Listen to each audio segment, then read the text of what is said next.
Ертеде екі қойшының малы қатар жайылады екен.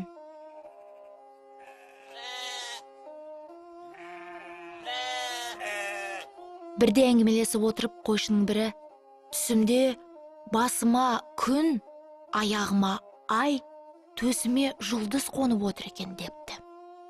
Сонда екінші қойшы: басыңа бақ қонғалы тұрған сияқты. Сен сол бақытыңды іздесең қайтеді деп кеңес беріпті. Ертеңіне қойшы қойын өткізіп, жол азығын қамдап, бет ауған жаққа жүріп кетеді. Апта жүрді ме, ай жүрді ме кім білсін, әбден арып шашып сілесі қатқанда бір елге келіп жетеді. Сол елді Алшын хан билейді екен.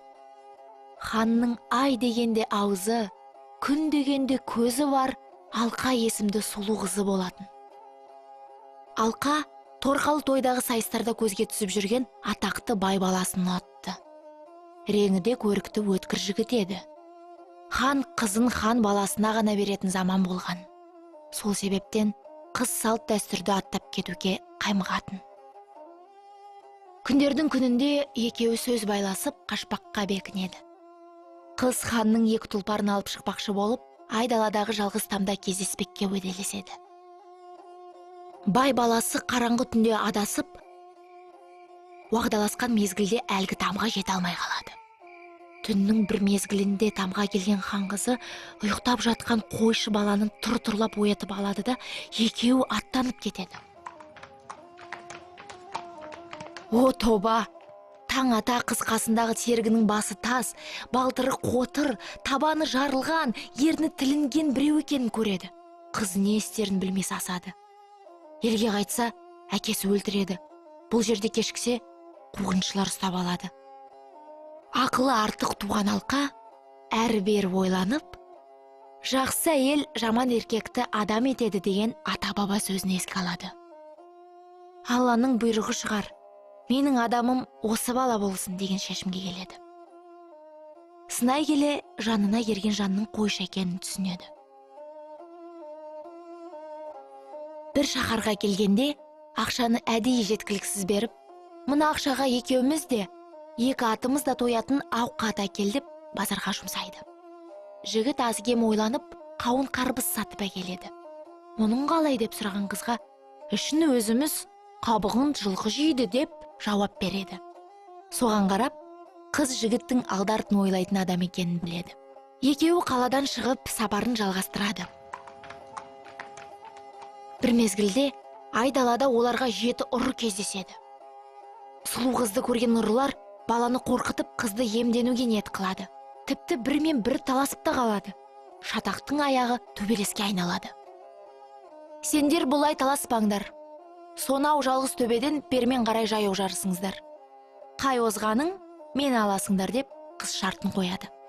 Бұл шартқа мойынсұнған жетеуі көз ұшындағы төбеге кеткенде, екеуі ұрылардың аттарын жетекке алып қаша жөнеледі. Сол жүргеннен мол жүріп, бір шаһарға келіп орын тебеді. Өздеріне үй сатып алады. Қыз молдаға неке қидырып, қойшыға қосылады. Қойшыны жуындырып, киіндіреді. Күн көріс үшін ара тұра орамал тігіп, оны күйеуінен 3 ділдаға ғана сатуын сұрайды. Бір күні өзі қара, көзі көк бір зор денелі адам орамалды 6 ділдаға сатып алады. Келіншегі: неге 6 ділдаға саттың, енді менен айырылатын болдың деп күйінеді. Ертеңіне шынында да әлгі бейтаныс дәу күймелетіп келіп қызды алып кетеді. Күн ұзақ жүріп, іңір түскенде бір бұлақтың басына түнеуге тоқтайды.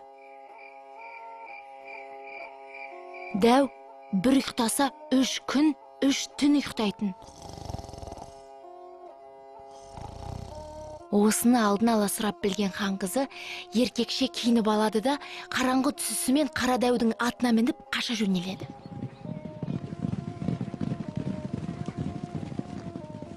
Таңғылаң бере, у-шуы мол бір қалаға таяу келіп, атын от шалдырып алмақ болады. Ол елдің ханы дүние салып, артында тұяқ қалмапты. Халық бақыт құсын ұшырып, ол кімнің басына қонса, сол адамды хан сайламақ екен. Құс Алқа қыздың басына барып қонады.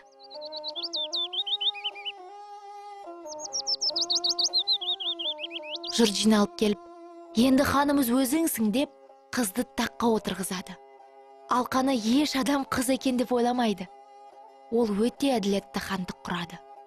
Елі оны әділ хан деп атап кетеді.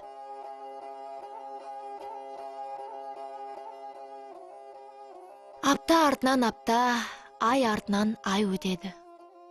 Бір күні қыз суретшіге өзінің бірнеше суретін салдырады да, керуен басыларға таратып береді. Олар суретті әр елге көрсетіп, таныдым дегендерін хан алдына алып келуге тиісті болады. Сөйтіп, баяғы жеті ұры ұрлығы үшін, қара дәу әркімге жасаған зорлығы үшін лайықты жазасын алады.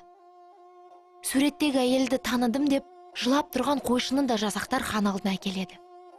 Қойшы ханның өз әйелі екенін танымайды. Әділ хан қойшыны қызметшілеріне тапсырып күтімге алғызады. Боз биенің сүтіне шомылдырып, бақсы балгерге қаратып, адам қалпына келтіреді. Күндердің күнінде қыз оған шын сырын айтып, екеуі жылап көрседі. Қойшы баланы хан көтеріп, таққа отырғызады. Өзі де ақыл кеңесін аямайды. Ұзамай балпанақтай бір ұл туып береді. Қойшының баяғы жарлы Жақыбай кезінде көрген түсіндегі күн, бағы, аяғындағы айы, әйелі, кеудесіндегі жұлдызы баласы екен.